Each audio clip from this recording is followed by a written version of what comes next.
Media మిత్రులందరికీ నమస్కారం. రాష్ట్ర ప్రభుత్వం 2 రోజుల క్రితమే తెలంగాణ శాసనసభలో బడ్జెట్ను ప్రవేశపెట్టడం జరిగింది. 20 మార్చి నాడు డిప్యూటీ సీఎం శ్రీ బట్టి విక్రమార్క గారు రాష్ట్ర సర్వతోముఖాభివృద్ధిని దృష్టిలో పెట్టుకుని రైతు సంక్షేమం, పేదల సంక్షేమం, మహిళా సంక్షేమాన్ని దృష్టిలో పెట్టుకొని చక్కటి బడ్జెట్ను రూపొందించి శాసనసభలో ప్రవేశపెట్టడం జరిగింది. 2026-2027 గాను రాష్ట్ర బడ్జెట్ 3,24,234 కోట్ల ప్రభుత్వము నిర్ధారించి ప్రవేశపెట్టడం జరిగింది.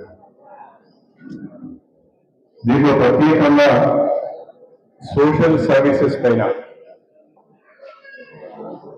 సోషల్ సర్వీసెస్ అంటే సబ్సిడీస్ కావచ్చు, వ్యవసాయానికి ఇచ్చే సబ్సిడీస్ కావచ్చు, పేద ప్రజలకు ఇచ్చే పెన్షన్స్ కావచ్చు, ఇవన్నీ కలుపుకొని 3,24,234 కోట్ల బడ్జెట్లో 1,06,000 కోట్లు రాష్ట్ర ప్రభుత్వం సోషల్ సర్వీసెస్ పైన ఖర్చు పెట్టింది.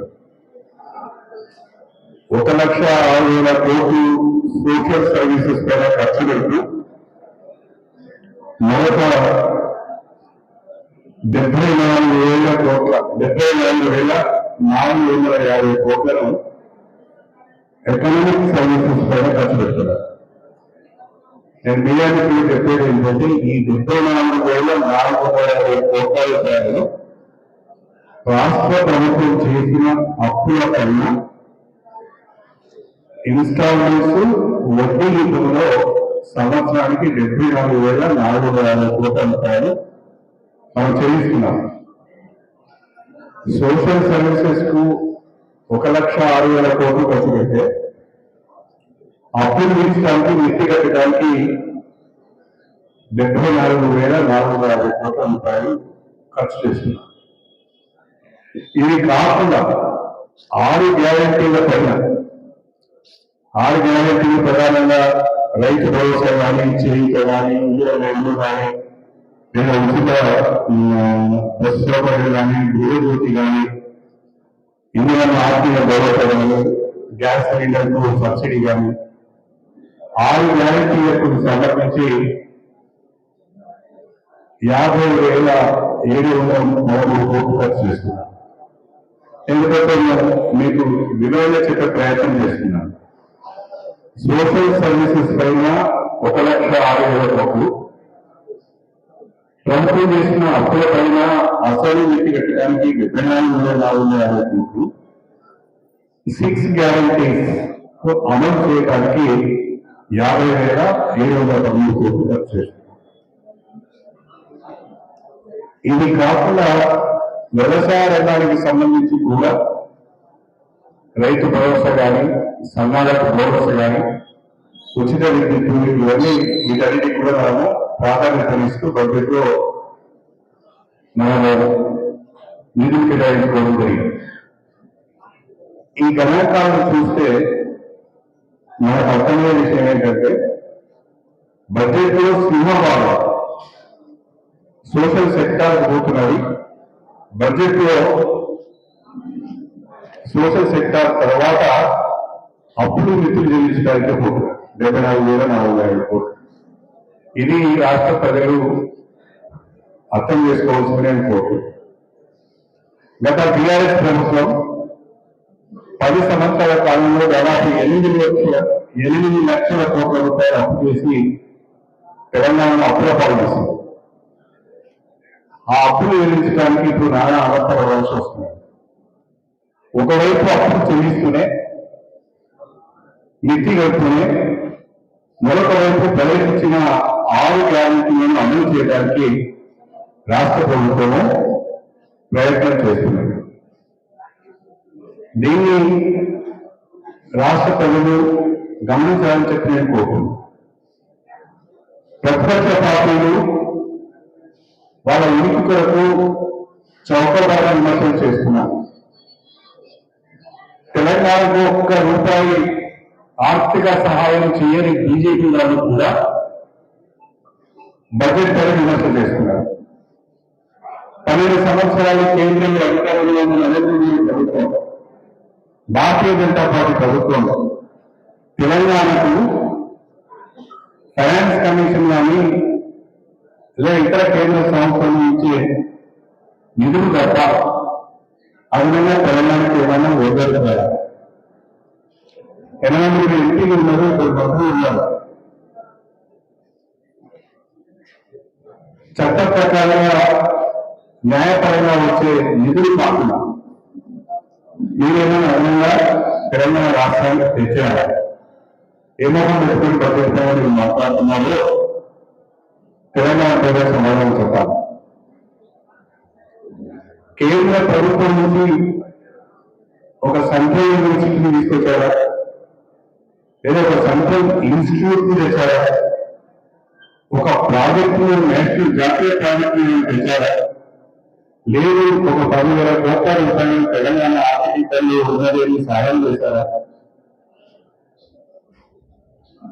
ఈ 12 ఏళ్ల కాలంలో ₹1 కూడా కేంద్ర ప్రభుత్వం నుంచి తెలంగాణకు సహకారం లభించలేదు. కాబట్టి మీకు తెలంగాణ పైన ప్రేమ లేదు అనేది అనేక సందర్భాల్లో చెప్పారు. బీజేపీ తెలంగాణ పట్ల సవతి తల్లి ప్రేమను చూపెట్టింది. తెలంగాణ అభివృద్ధిని అడ్డుకుంటున్నది. తెలంగాణ అభివృద్ధి కొరకు ₹1 కూడా సహాయం చేయడం లేదు. ఒకవైపు బీజేపీలో కేంద్ర ప్రభుత్వంలో సహాయం చేయడం లేదు, మరొక వైపు టీఆర్ఎస్ 10 సంవత్సరాల అధికారంలో ఉండి తెలంగాణ అప్పుల పాలు చేసి వాళ్ళు వెళ్ళిపోయారు. ఇప్పుడు ఈ 2 పార్టీలు వాళ్ళ రాజకీయ ఉనికి కొరకు రాష్ట్రంలో ఉన్న కాంగ్రెస్ ప్రభుత్వం పైన విమర్శలు చేస్తున్నారు. ఇలాంటి పరిస్థితుల్లో కూడా ఆర్థిక పరమైన ఇబ్బందులు ఎదుర్కొంటూ కూడా రాష్ట్ర ప్రభుత్వం ఈ సంవత్సరం కొన్ని కొత్త పథకాలకు శ్రీకారం చుట్టింది. ఈరోజు దేశంలోనే మొట్టమొదటిసారిగా ఇందిరమ్మ బీమా పథకాన్ని మన తెలంగాణ రాష్ట్రంలో అమలు చేయలేదు. 1,15,00,000 కుటుంబాలు బీమా పథకాన్ని వర్తింపజేసి ఆ కుటుంబంలో ఎవరైనా పెద్ద చనిపోతే ఆ కుటుంబం ఆదాయం కాకుండా ఉండడానికి 5 లక్షల రూపాయల బీమా సౌకర్యాన్ని అన్ని కుటుంబాలకు కల్పిస్తున్నారు. రాష్ట్రంలో 1,15,00,000 పిల్ల రేషన్ కార్డులు, పిల్ల రేషన్ కార్డు ఉన్న ప్రతి కుటుంబానికి కూడా ఇందిరమ్మ బీమా పథకాన్ని వర్తింప చేయడం చాలా గొప్ప విషయం. దేశంలోనే మొట్టమొదటిసారిగా ఈ పథకాన్ని మనం అమలు చేస్తాం. అదేవిధంగా దేశంలో ఎక్కడ లేని విధంగా మన రాష్ట్రంలోనే పథకాలు ఉన్నాయి. మన రాష్ట్రంలోనే 7 స్కూల్స్ ఉన్నాయి. మన రాష్ట్రంలోనే ఈ సంవత్సరం నుంచి తెలంగాణ పబ్లిక్ స్కూల్స్ కూడా రాబోతున్నాయి. అంటే విద్యను పెద్దదిగా చేస్తున్నాం. పేదల కాలేజీలకు నాణ్యమైన విద్య అందించాలనే ఉద్దేశంతో ఇవాళ యూనివర్సిటీలో కూడా పెద్ద ఎత్తున నిధులు ఈ బడ్జెట్ లో పెట్టడం జరిగింది. ఒకవైపు ఇండియా ఇంటిగ్రేటెడ్ స్కూల్స్ కు, తెలంగాణ పబ్లిక్ స్కూల్స్ కు, యూనివర్సిటీస్ కూడా ఈ బడ్జెట్ నిర్మించాలంటే విద్య పట్ల ముఖ్యమంత్రి గారు ఉన్న ఆసక్తి, విద్యలో పెట్టుబడులు పెట్టడం ద్వారా ఒక తెలివైన సమాజాన్ని మనం నిర్మాణం చేసుకోవచ్చు ఉద్దేశంతో పెద్ద ఎత్తున విద్యాశాఖ పైన కష్టపడతారు. విద్యాశాఖకు ఇవ్వడమే కాకుండా ఈ విద్యా సంవత్సరం నుంచి అంటే వచ్చే జూన్ జూలై నుంచి అన్ని పాఠశాలల్లో ఉదయం పూట పిల్లలకు బ్రేక్ఫాస్ట్ ఇవ్వబోతుంది. ఆ బ్రేక్ఫాస్ట్ లో పిల్లలకు 3 రోజులు పాలు, 3 రోజులు రాజుగా ఇవ్వబోతుంది. ఎందుకంటే ఆరోగ్యంగా పిల్లలు ఎదగాలని న్యూట్రిషన్ తో కూడిన ఆహారం అందించాలనే ఉద్దేశంతో ఉదయం పూట పాలు లేదా రాగిజావ, మధ్యాహ్నం సన్నటి వంటి భోజనం. అదేవిధంగా ఈ విద్యా సంవత్సరం నుంచి అన్ని ప్రభుత్వ పాఠశాలలో పిల్లలకు మధ్యాహ్న భోజనం పెట్టబోతున్నారు. ఇది కూడా పిల్లలు గమనించాలని కోరుతున్నాను. ఇది కాకుండా దాదాపు 4-5 సంవత్సరాల నుంచి భర్తలు చనిపోయి పెన్షన్ కావాలని చాలా మంది దరఖాస్తులు పెట్టుకున్నారు. విడోస్ మన దగ్గర దరఖాస్తు చేసుకున్నారు చాలా మంది. పాపం ఆ ఒంటరి మహిళలకు పెన్షన్ లేక 3 సంవత్సరాలు తీయలేదు, 2 సంవత్సరాల నుండి ప్లాన్స్ వచ్చి మొత్తం 5 సంవత్సరాల నుంచి వాళ్ళ పెన్షన్ రాక నేను గ్రామాలకు వెళ్ళినప్పుడు నా భర్త చనిపోయి 4 పెన్షన్ అదే అడుగుతున్నారు. వాళ్ళ కొరకు ఈ సంవత్సరం ఈ బడ్జెట్ లో కొత్తగా 2 లక్షల పెన్షన్ ఇవ్వబోతున్నామని చెప్పి ఈ సందర్భంగా తెలియజేస్తారు. ఒక మాట చెప్పాలంటే ప్రజా ప్రభుత్వం ప్రజా బడ్జెట్ తో ప్రవేశపెట్టిందని చెప్పడంలో సందేహం లేదు. తెలంగాణ సమగ్రాభివృద్ధికి ఉపయోగపడేదే కాకుండా వ్యవసాయ రంగాన్ని అభివృద్ధి చేసే విధంగా పేద రంగాలను చేయించే విధంగా ఈ బడ్జెట్ ఉన్నారు. ఈ బడ్జెట్ రూపొందించిన ముఖ్యమంత్రి గారికి, అదేవిధంగా ఫైనాన్స్ మినిస్టర్ భద్రత గారికి ప్రత్యేకంగా నేను ధన్యవాదాలు చెబుతున్నాను. అదేవిధంగా ప్రభుత్వాన్ని సాగునీటి రంగానికి సంబంధించి దేవాలయ ప్రాజెక్టులను మీరు ప్రాధాన్యత ప్రాజెక్టుల్లో పెట్టుకున్నారు కాబట్టి ఈ సంవత్సరం దేవాలయాలకు 1,000 కోట్ల రూపాయలను కేటాయించి అసంపూర్తిగా ఉన్న పనులను పూర్తి చేయగలిగినట్లయితే దేవాలయ ప్రాజెక్టు ద్వారా 2 జిల్లాలో 6 లక్షల ఎకరాలకు సాగు అందించే అవకాశం ఉంది. కాబట్టి దేవాలయ ప్రాజెక్టులు ప్రాధాన్యత ప్రాజెక్టులో పెట్టడమే కాకుండా అదే స్థాయిలో నీళ్ళు కేటాయించి పనులు పూర్తి చేయాలని చెప్పి నేను డిమాండ్ చేయబోతున్నాను. తద్వారా దేవాలయ పూర్తి చేసినట్లయితే ఉమ్మడి వరంగల్ జిల్లాకు ప్రత్యేకంగా బ్రహ్మాండ జిల్లాకు శ్రీకాకుళం బ్రహ్మాండంగా లబ్ధి చేకూరబోతున్నది. ఒక శ్రీకాకుళం నియోజకవర్గంలోనే దేవాలయ ప్రాజెక్టు కింద 1,20,000 ఎకరాలు సాగులోకి వస్తున్నారు.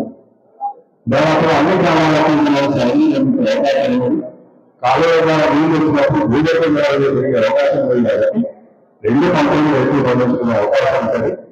మన స్టేషన్ దాంతో మరొక వ్యవసాయ రంగం మరొక అభివృద్ధిని నియోజకవర్గంగా తీర్చిదిద్దుకునే అవకాశం ఉంది. కాబట్టి దేవాలయ పైన ప్రత్యేక దృష్టి పెట్టాలని చెప్పి రాష్ట్ర ప్రభుత్వాన్ని కోరుతున్నాను. Thank you. 6 గ్యారెంటీలను అమలు చేస్తున్నాం. 6 గ్యారెంటీలకు ఈ బడ్జెట్ లో 50,000 కోట్ల నిధులను కేటాయించడం జరిగింది. దానికి చట్టబద్ధత కలిపి నిధులు కేటాయించడం అంటే చట్టబద్ధత కల్పించినట్టే. మన దాని చట్టబద్ధత కల్పించడం ఇప్పుడు అన్ని దాదాపుగా వస్తున్నాయి, ఇస్తున్నాం. ప్రత్యేకంగా చట్టబద్ధత కల్పించవలసిన అవసరం ఏమి లేదు, రాజకీయం చేయడం తప్ప.